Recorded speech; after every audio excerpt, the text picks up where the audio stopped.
I was watching a brief video of Swami Kriyananda this morning.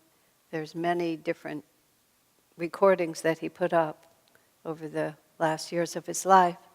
And he was just talking about some subject. The subject was less important than what I'm going to say here. And something struck him as amusing. And he was very relaxed.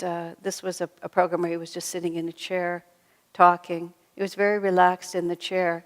And then this laugh just came out of him. And of course, it's always enjoyable to hear someone laugh.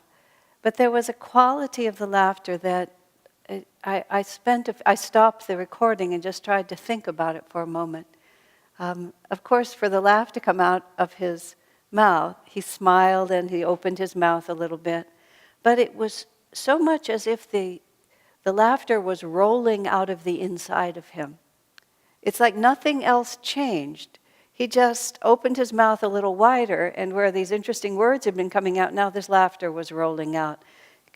Completely centered. It really felt like it came out of his spine, if you can say such a thing. I've been reading the life of Anandamayi Ma, and many times in the last few weeks I've quoted from these interesting books that have come into my hands.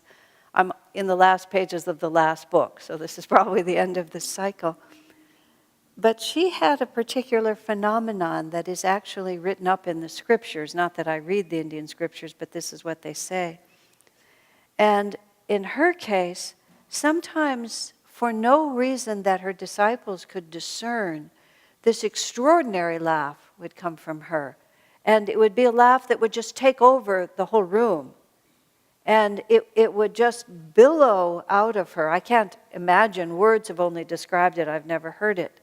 There's a photograph of her that is completely different than all other photographs, and she's standing very like this, and one of the qualities about it is that her mouth is wide open. Not in any way that's unattractive, but you could see that this huge sound was coming out from her. And it was like the whole cosmic laughter was happening through her. I had an experience once in the middle of a Christmas meditation, one of the 8-hour meditations. And it was in the 1970s, I remember. And somehow in the middle of the meditation, the silent part, not even the chanting, I had this nearly uncontrollable desire to laugh. And I was feeling so sort of appropriate in that laughter that I was convinced that if I started laughing, everybody in the temple would think it was just perfect. Of course, they were all in absolute silence. They would have thought I'd lost my mind. I didn't quite have the divine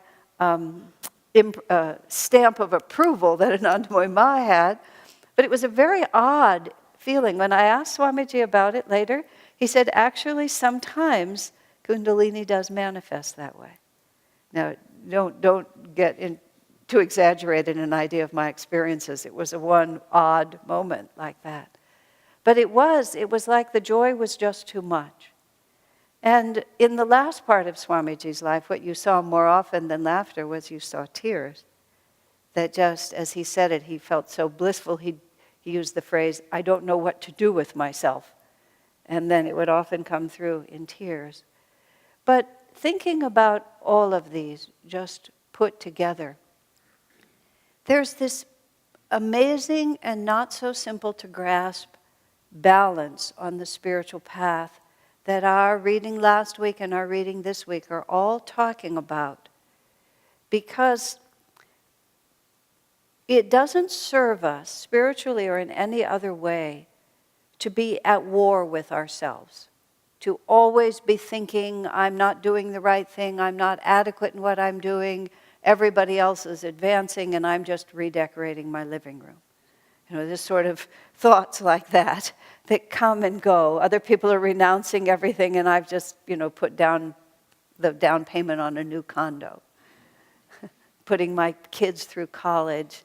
I'm going every week to get my hair colored, whatever it might be. All the different things that a person does that we only have a theoretical interest in renouncing. We read in the books, we might get interested, we hear Master say, maybe we should transcend these things, but it's a very dim theory over here. And the art of the spiritual path is understanding what are those karmas that just are really given to us because in living through them, our freedom will come. And which of those are the appropriate battle to say, yes, I could do that, but I think I won't, because I can see where that's going to take me. The difficulty you see in trying to, well, I'll go back to this story. There was this gentleman at Ananda village many years ago. This was, again, I think back in the 70s, before we had to work in India, before we were traveling in India. Very few of us at that time had been to India. And he was trying to persuade Swamiji that it was the right thing for him to abandon all his responsibilities and just go off to India. And Swamiji really did not feel that this was a manifestation of divine inspiration, but only of restlessness. But the man kept insisting that I have such a desire to do this, I don't think I'm going to be content unless I can. And Swamiji just looked at him and he said, you have hundreds of millions of desires in you. If you try to get over them by satisfying, you will never finish. It's very firm. I've hardly ever heard him speak like that. The man, in fact, did disregard Swamiji's advice. And, well, I haven't seen him in about 40 years. Because the problem is when you go off to solve one desire, you tend to sort of cultivate a whole lot more. When David and I moved from the apartment in our community where we'd lived for 18 years into the house that's now called Chela Bhavan, the house hadn't been refurbished since it was built, which had been about 18 or 20 years earlier. It needed to be repainted and recarpeted for the way we were going to use it. It just didn't look like Chela Bhavan. It looked like something else at that point. So we started painting. And as soon as we started painting, I started thinking about how this could be fixed and that could be fixed, and this design isn't exactly right and that design isn't exactly right, and we could do this and we could do that. And then all you wonderful friends would all come in with your fantastically imaginative ideas, and everybody had a plan. And it wasn't like any of those plans weren't good. Of course, the fact that we didn't have the money to do them was a relevant factor. But it was more like I could just see it. I could see how everything in the world is like a suction tube. You know, you come close to it, you're just drawn into it. And pretty soon you're just walking down it. And one thing leads naturally to another. And then another incarnation is gone. Surprise, surprise. And one remembers that early on one had certain spiritual aspirations. But, well, here I am. Now, Swamiji, the life he created for us and the life he exemplified for us is not a simple matter of this is not spiritual and this is. The path that we're on is really much more complicated than that. I had a very early lesson in this, which many of you have heard me say. In my first 10 years when I was on the spiritual path, I lived as a nun. I lived in this little trailer. I had nothing. The trailer itself, the grass grew through the floor in certain places, which I found charming. Once I actually looked at it sort of objectively, and I thought, my, this is a dump. But it never had occurred to me when I was actually just living in it because, I don't know, I just loved it. And then I got married, and we needed a place to live, and Swamiji suggested that we build a house next to his house, next to Crystal Hermitage. And I said yes. We said yes, of course, because to live next door to him was, of course, wonderful. And so we started in this little project of building this house, which is the Crystal Hermitage Guest House. It's a charming house. It's a lovely place to live. But I was terrified is the only actual word for it. I mean, everybody's different. Everybody has a different edge of learning. But I was so frightened at the thought of having something valuable and lovely. Now, Swamiji, and I've told you another story about him, at the time when he had to live outside of the SRF monastery after he was expelled and eventually had to have a car, he was heartbroken at having a car because he had seen himself as a sannyasi who would never own anything again. And all of a sudden he was going to own a car, and it broke his heart. I was not like that. I was afraid, which is quite different. I was afraid that I would start down the suction tube of First the house, then the furniture, and then after the furniture, then the garden, then after the garden, then the walkway, then after the walkway, then the park after that, and then, of course, the clothes that I needed in order to stand in the house, everything. You can just see how it just goes and goes and goes and goes and goes and goes. But I was afraid of all of that. And I was afraid because my idea of what it meant to be spiritual is what I appeared to be. And of course, this has been for many, many hundreds of years the Western idea of spirituality to a very large extent. You have to be poor. This is, the Christian monastic idea of it. You don't own anything personal. You refer to everything that's yours when you're in the monastery as ours, our cup, our bed, our shoes, our socks. Because they're not really mine, they belong to the monastery. Everything belongs to them. You may live very comfortably with a room full of stuff, but it's all ours. None of it is mine. And as long as it looks right, then you're convinced that it's okay. This is the whole principle of institutional religion. You belong to the right place, you do the right ceremonies, you show up on the right days. Someone, actually Garrison Keillor said, to imagine that you can become a Christian by sitting in church is like imagining you can go sit in your garage and you will become a car. Which was very astute on his part. To imagine that you can actually fool God and to think you're devoted to Him merely because you don't eat onions and you don't have running water, or because you do this ritual in a certain way, or you can pronounce the Sanskrit words just right. Whatever it might be. The only thing that truly matters is our actual consciousness. And in that cycle of having to build that house, it was for me an extremely, extraordinarily important realization. Because I began to ask myself, who am I trying to fool? As if the divine couldn't see into my own heart and know what my attachments are, because you see, to be afraid of something is no different than embracing it. Fear is the greatest obstacle to spiritual life. In the Bible, they put it perfectly. Perfect love casts out all fear. And if we fear it even because we think it's going to pull us off the path, that doesn't mean you should go and stand in the middle of it. Swami tossed me into the middle of it. And he trapped me just exactly so. Not only did we need the house, but he invited us to put it right next door to him. Actually, the rest of the story was, how can we afford to do that? I said. He said, you could travel around and give classes and earn the money that way. And that's how he got me out on the road. Because all of a sudden I had to go out on the road and I had to start making these little house payments and so on. It was all very divinely inspired. But I began to see that we are as spiritual as we are, if that makes sense. We are as God-centered as we are. And we can be God-centered in the midst of luxury, and we can be as worldly as possible living up in a cave.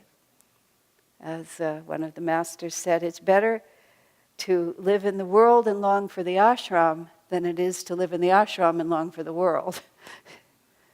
Because we can't fool God.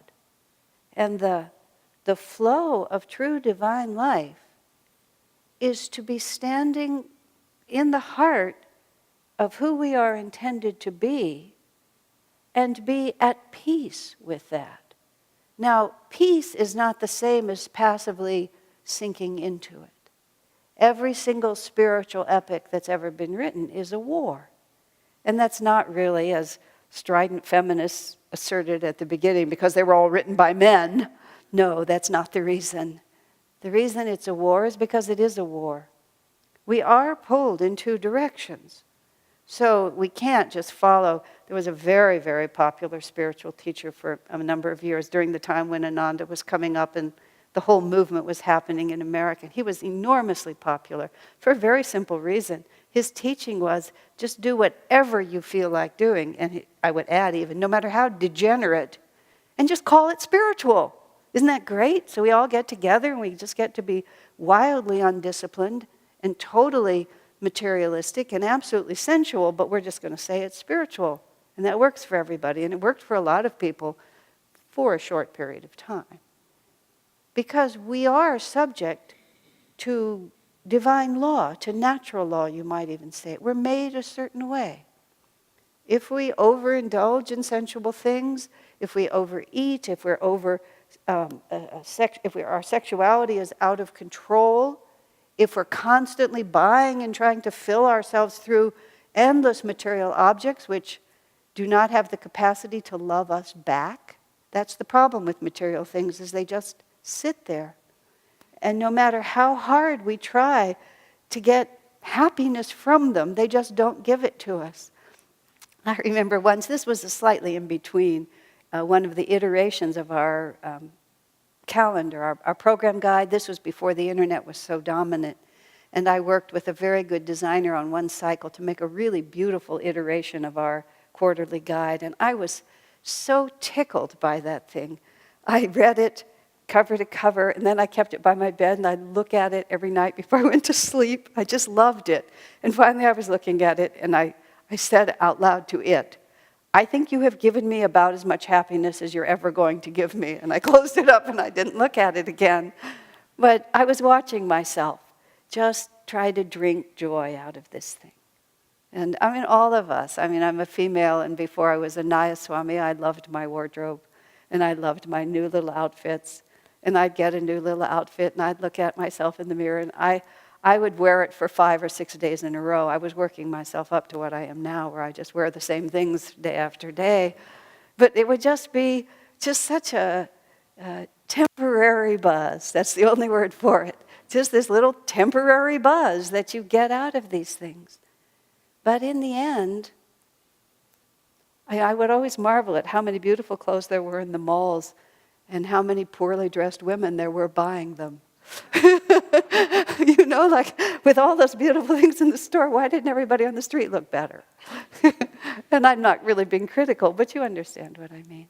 It's just, it's a squirrel in a cage. There are certain realities. And the trick of the spiritual path, which is where I was going a few moments ago, is to live where happiness really comes from.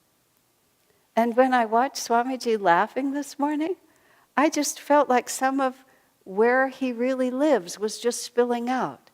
It was like the little pot became overfilled and something humorous was said. There was a quality to the way Swamiji would laugh. And some of us, he was very, until the last years of his life, when his hearing began to fail and his interest in the world began to fail, he was very witty and he always enjoyed laughing. And there was this quality of being with him, and you would hear it, many of you were here when you would hear him speak. Just something would tickle him. And that freedom, that joy which was always just under the surface would bubble out in laughter. And I loved the quality of that. The quality of that we're all just going along, and then all of a sudden the joy which is always present just bursts out. Maybe by a witty remark or something that somebody had said, or even just a look. It just bubbles out. If we live where that joy really comes from, then that's the part of us that's connected to God. And whether we then take ourselves and buy beautiful homes and redecorate them and make gardens and go shopping at the Stanford Mall and raise our children and find the love of our life and, adore a little baby and have that baby grow up into a big disappointing hulk of a person, whatever it might be, or perhaps a deeply satisfying hulk of a person, whatever it might be.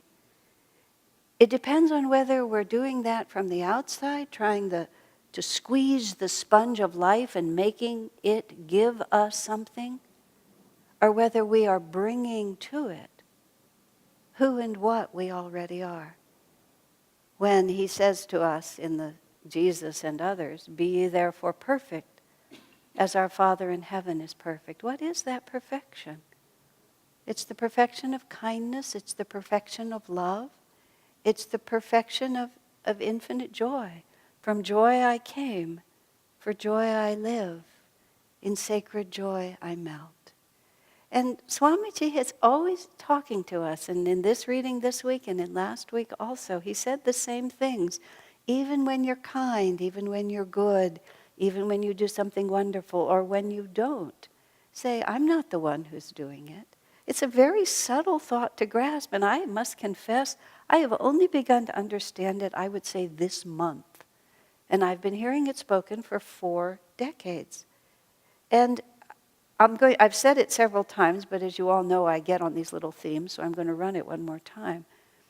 With Swamiji, one of the things that I learned about him over many years was that whereas I would get an idea in my mind, and I started to talk about the war, and I would sort of have the two forces in me. Let's say, for example, that everybody should be respected and loved. But some people you have an affinity for.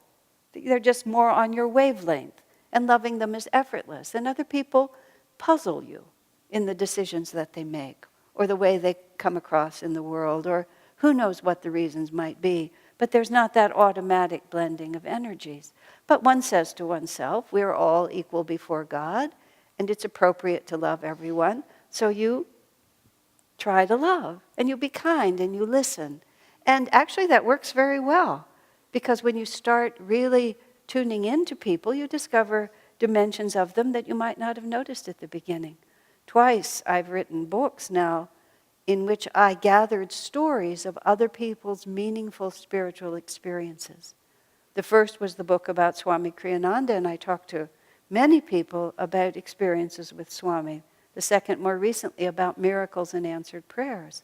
And that taught me a huge amount about looking into someone's eyes and really seeing what's behind whatever they're carrying around, and how deeply touching and profoundly lovable is the essence of every single person when they open their eyes and show it to you.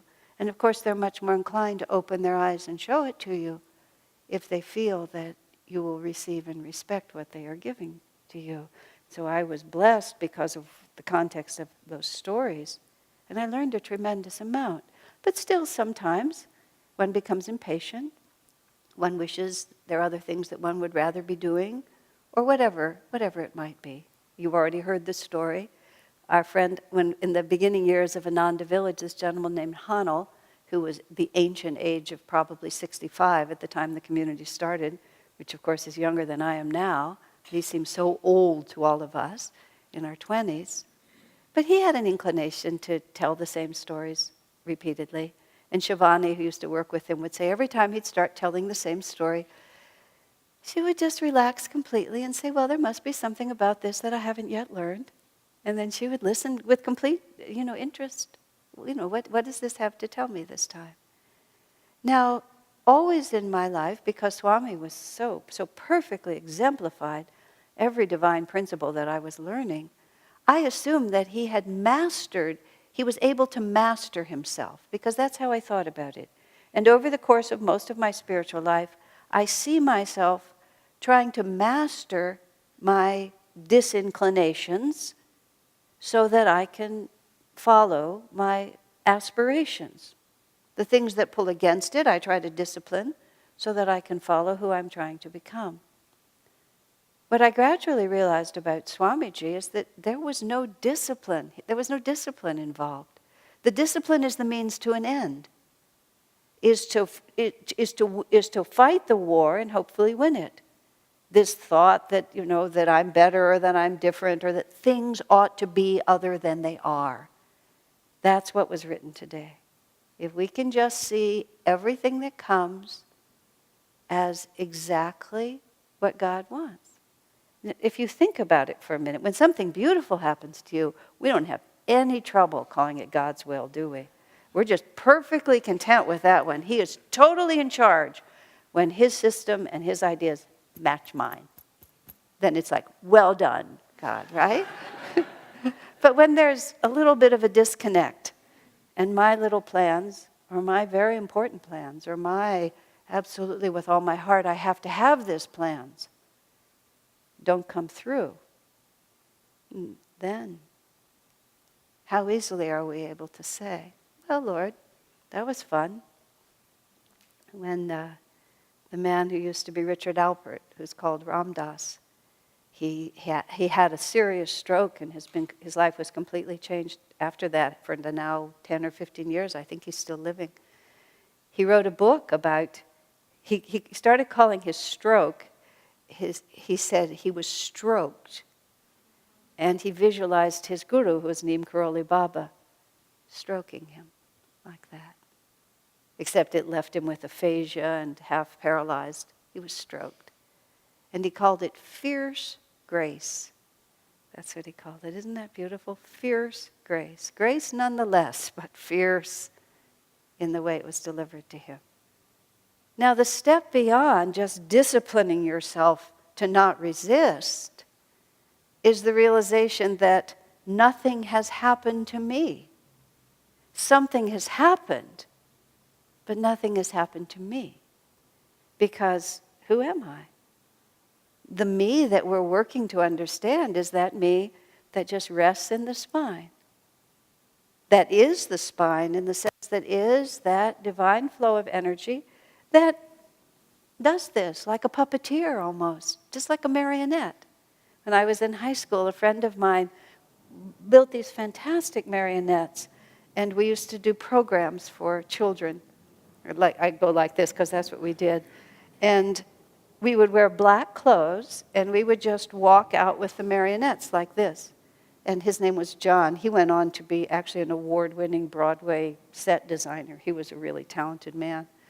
And we would do this. I said, John, how can we just walk around out there with these marionettes? Won't the kids see right through it? He said, no, you'll be astonished. He was absolutely right. They would just watch the puppets and all the things the puppets would do. And every so often when we would talk, they would sometimes relate to us, but they never connected us to the puppets. The puppets were their own reality, and then there was us. It was marvelously fun. Just really one of those fabulous experiences. And I think about that with my own self, right? With the divine part of me, the soul is just moving the marionette. And nothing that marionette ever did really affected me, even though I was totally involved. And nothing would happen. If I let go, he would just turn into nothing. But to be himself, he required me. But we were always two separate realities. And with Swamiji over the years, that's what I began to understand. There was no discipline on his part.